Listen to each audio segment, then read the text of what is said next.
So now you know how much damage you've suffered, who you think caused it, and the small claims court that'll have jurisdiction over your case. At this point, let's talk about the nuts and bolts of bringing a small claims case. You'll begin by filing what's known as a complaint. To file your complaint, get a copy of the complaint form from the court clerk. This form is usually short and simple.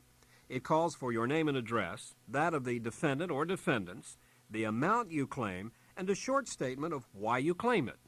If you have questions, the court clerk can probably help you. Since most small claims cases are handled without lawyers, and a few states actually prohibit lawyers from appearing in small claims cases, the clerks are used to dealing with most inquiries. The small claims limit in my state is $2,000. The actual costs involved in my suit are $1,200, but I'd like to claim more for damages. Can I do that? With respect to damages, you should claim as much as you think you can justify, so long as it comes under the limit of the court's jurisdiction.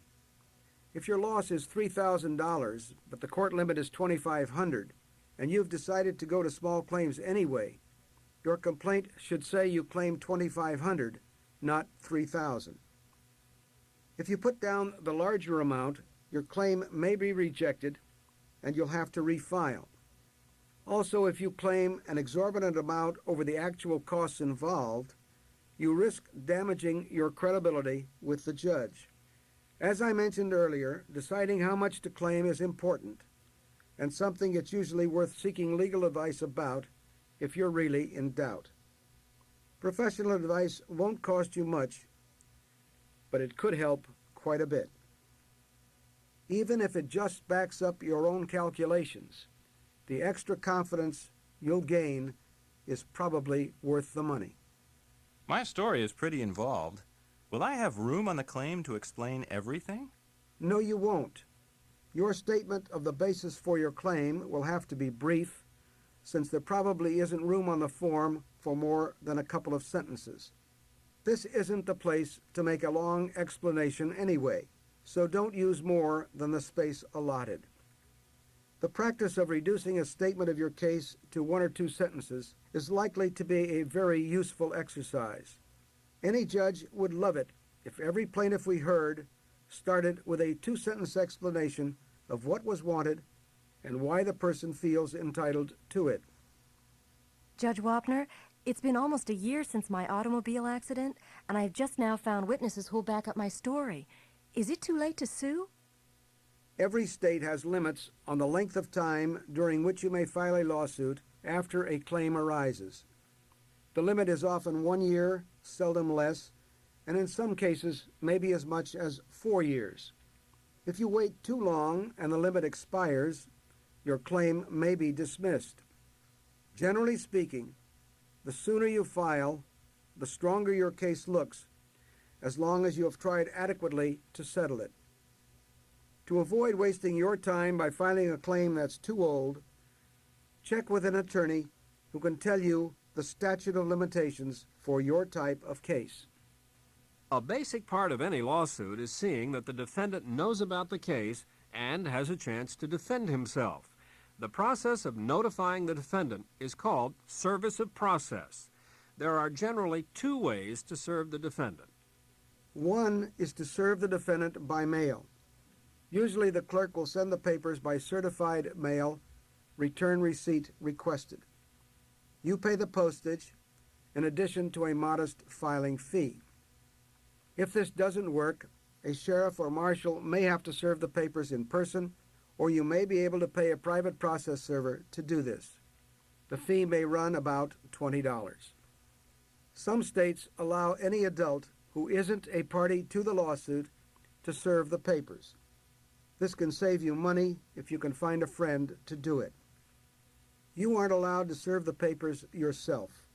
The feeling is that the temptation to cheat, which is to not notify your opponent, but to say you did, is too great. As it is, courts have enough trouble with defendants who were served by a private process server and still claim they didn't receive proper notice. The rules about service vary considerably from place to place, so be sure to follow carefully whatever procedures apply in your court. Here are some general rules you should know.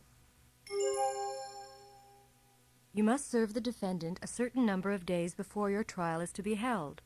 If the defendant receives notice too close to the trial date, he's entitled to a postponement, which is called a continuance. You must serve each defendant individually. You can't just leave the papers with someone else in the household or a neighbor. Some states allow you to serve an employee of a corporation. Other states require that an officer be served. Out-of-state corporations have a registered agent to receive service in every state where they do business. The Secretary of State in each individual state can give you the agent's name and address. Service by mail is usually fine. We've talked about how to file a claim when you're the plaintiff, but what if you're the defendant? If you are served with a small claims court complaint, in most states you don't have to do anything but show up prepared to defend yourself. A few states require that you file a simple answer saying whether you contest the case and why. The decisions you face as a defendant are similar to those as a plaintiff. Is the case worth defending? Can I win? What will that take? You should seriously consider what you would be willing to pay to settle the case out of court. I was in a minor accident and I didn't think it was worth filing a claim. Now I've been served with papers by the person who hit me. What should I do? Suppose you have a claim against the plaintiff arising out of the same contract or accident that serves as the basis of the lawsuit. Now that you've been sued, you can easily file a counterclaim. In fact, if you don't, in some states you may lose your right to sue on it later. If your claim is for an amount larger than the small claims limit, your counterclaim will move the whole case to regular court. As you can see, this is a tempting response to a suit, especially for a business. Judges know this, and most are alert for abuses. If you have a good counterclaim, go right ahead. But don't file one to be cute or for leverage. It could easily backfire. If you think you have a counterclaim, it may make sense to get legal advice about it.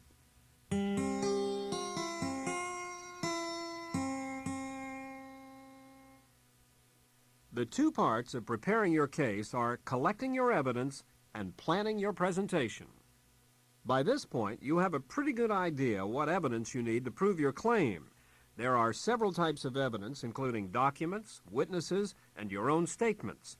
As a rule, documents are the most valuable type of evidence, followed by witnesses and then statements. There are plenty of exceptions, but documentary evidence is usually more persuasive than oral testimony.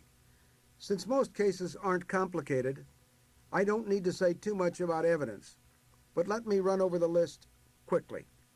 First, the documents. You need to get hold of the documents that support your claim. In the security deposit example we talked about earlier, the documentation would consist of your lease, especially the portion about the security deposit, and the conditions for its return.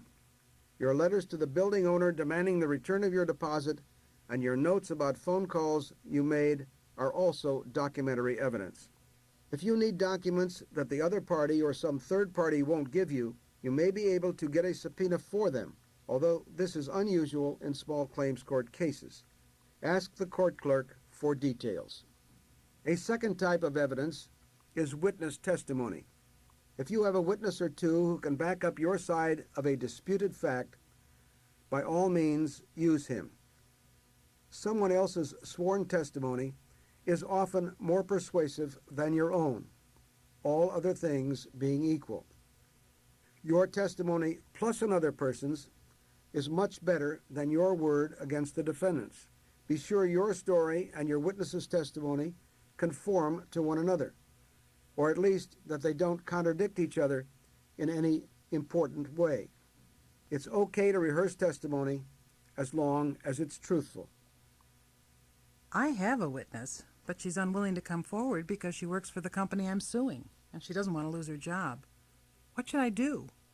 Many people don't want to be bothered by going to court or are uncomfortable doing so for a variety of reasons. You can compel a witness's appearance with a subpoena, but this is risky if they're really opposed to appearing. Such a witness is likely to undermine your case in some way, even if he doesn't alter his statements. On the other hand, don't refrain from subpoenaing a friendly witness. Just warn him ahead of time. The subpoena will keep him from backing out, will excuse him from work, and may entitle him to a day's wages, even though he'll be absent from work. Judge Wapner, I'm going to small claims court to get my money back for a defective television I bought from an appliance store. Will I need to question my witnesses? This really depends on the rules of your small claims court. In some courts, you can examine your witnesses just as a lawyer does. In other courts, you may be permitted only to introduce your witnesses and then allow them to testify as to what they saw. Finally, in other courts, a judge may direct the questioning and then allow you to ask about anything that he overlooks. Ask the court clerk for the specific rules in your particular small claims court. Sometimes, if a witness won't appear, you can try getting a signed sworn statement or a statement signed under penalty of perjury from him instead. A signed sworn statement is sometimes known as an affidavit. In regular court, there are tight restrictions on the use of affidavits, but you can usually get away with using them in many small claims courts. The testimony won't have the impact of a live witness, but an affidavit is better than nothing. The whole idea of getting up in court and testifying for myself makes me shake. I know everything depends on how well I can get my story across. Do you have any suggestions, Judge Wapner? I'll be saying more about this when we talk about the actual trial, but let me reassure you. The key thing is to be brief and organized. Rely as much as possible on other evidence besides your own statements in court. You don't want to get into a you did, I did not debate. Relax, be prepared, and be honest. You'll do just fine. I'm involved in a security deposit suit against my landlord that's very much like the one you described earlier. However, my landlord said I did a great deal of physical damage to the apartment. I have pictures taken the day I moved in and the day I moved out. They prove I'm innocent. Should I bring them to court? A picture can be worth far more than 1,000 words, and so can a diagram. In your situation, some photos of the apartment as you found it and as you left it may win your case. In an accident case, a good diagram can clear up a lot of confusion. Notice I said good. A poor or irrelevant photo or an inaccurate diagram can hurt your case.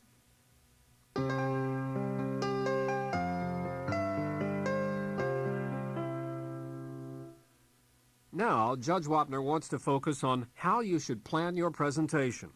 The 4 keys to preparing well, assuming you've thought through your case and assembled the evidence you need, are organizing, practicing, paring down, and observing the court. First, organize your case. Few small claims cases take longer than 20 minutes. That includes all the witness testimony and the presentations by both plaintiff and defendant. This puts a premium on your being brief and being organized. You simply can't afford to ramble. The key to effective brevity is preparation. You should organize your presentation so that after only a couple of sentences, you are showing the judge documentary evidence or introducing a witness. You need an outline. Don't write out every word you're going to say. Outline your presentation and prepare a folder with all your documents neatly arranged in order. You need to have all your material ready to present and explain, but you'll seldom have time to tell the whole story. I assure you that my colleagues share my distaste for plaintiffs who waste time by rambling on. Sometimes plaintiffs do so because they don't understand what's important and what's not. But more often, it's because they haven't prepared adequately. The second key to preparing properly is practicing. This means presenting your case to a friend or family member, preferably to someone who isn't familiar with the case. See if they understand it. Ask if they have any questions. Practice will make you comfortable telling your story and help you concentrate on speaking well. The third key is to pare down your presentation. That means you should get right to the point and prune out any extraneous details. Practicing will probably also show you how much more time it takes to explain your case than you thought. This will help you pare down and refine your story. You always want to be able to elaborate if the judge asks for more detail on a particular point. Otherwise, you don't want to say more than what's necessary.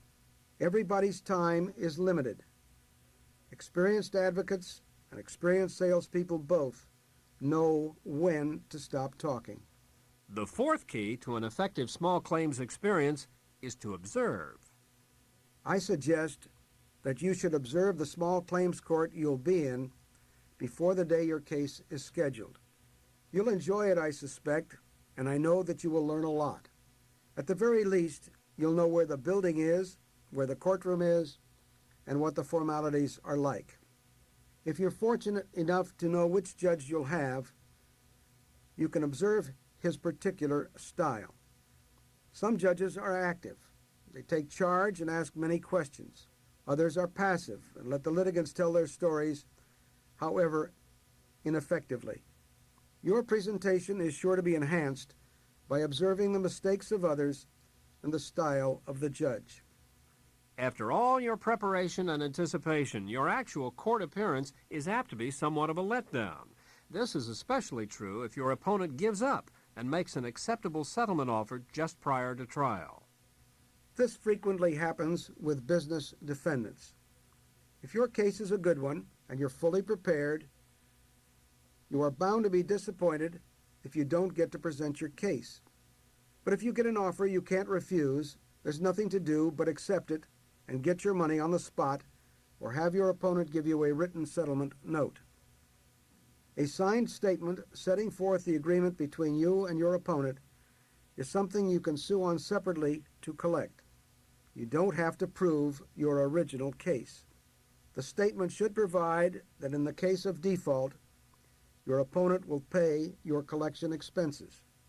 You can then use a lawyer, and the opponent will have to reimburse you. Settlements can occur earlier than the day of trial, of course. The study I mentioned before found that winning plaintiffs were awarded an average of 2/3 to 4/5 of what they asked, depending on the type of case. This suggests that an offer of 75% of your claim may be worth accepting. Obviously, much depends upon your case and your opponent's willingness to fight. Settlements the day of trial should be higher, assuming that you are fully prepared with all your evidence.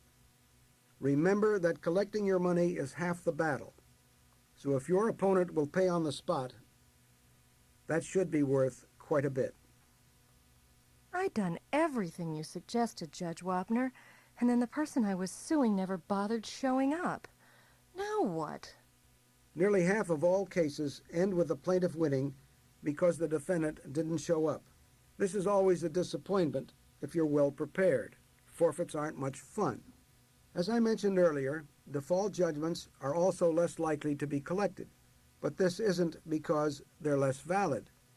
They're just as good unless the defendant can convince a judge that he didn't know about the suit, which is difficult if service was done properly. Default judgments are less likely to be collected because the defendants are less likely to be able to pay. And now the big moment has arrived. It's court day. Of course, you'll have arrived early and will know your way around from your previous visit. You'll be neatly and conservatively dressed. In most courts, the clerk will call the roll of cases being presented that day, so you'll know when you'll be heard. Since you've practiced your case and watched the judge before, you won't be as nervous as many other people. You should also be able to pick up some additional pointers from watching the cases before yours. When your turn comes, just do your best. Nobody expects you to be an expert. The judge will guide you if necessary. You will usually move to the front portion of the court with any witnesses. The judge might explain how to proceed at that moment, but more likely instructions will have been given before the first case of the day. Now it's up to you to present your case and introduce your witnesses as you've planned. Remember that the judge and your opponent may want to question them or you. Remember not to dwell longer than necessary on any point. Don't argue points of law. Don't try to be Perry Mason or to talk like a lawyer. Don't show too much anger or frustration. Just be yourself. Be polite to everyone. Never interrupt anyone, especially the judge. If the judge is passive, just give your whole testimony. If the judge takes charge, don't insist on covering points he appears to have assumed or expected. In a case like that, you'll have to go with the flow. Everything went well in court, I thought, but there wasn't a decision handed down right then, the way they do it on television. Why the delay? Unlike television, where watchers want to know immediately what the outcome is, in most small claims courts, a judgment isn't announced immediately after the case is heard. Instead, the parties are notified of the court's decision by mail within a few days. This isn't because the judge needs to ponder the case or do any research, though he may. It's to let passions cool a bit and to prevent the losing side from arguing with the judge and wasting time. I don't agree with the outcome of my small claims case. Can I appeal the decision? Appeals of small claims court decisions are rare. In a few states, they're not available at all. In a few others, only defendants can appeal. In a small majority of states, an appeal results in a completely new trial. When that happens, the earlier case is pretty much discarded. In still other states, appeals must be based on a mistake of law rather than fact. This means that the judge must have misunderstood or misapplied the law, as opposed to evaluating the evidence incorrectly. Since written transcripts aren't kept in small claims courts, and since judges don't write opinions explaining their decisions, it's very difficult to appeal on a matter of law. Be sure to get legal advice before you decide to appeal. You'll need a lawyer's help to have much chance of success. Appeals are seldom worthwhile in these cases.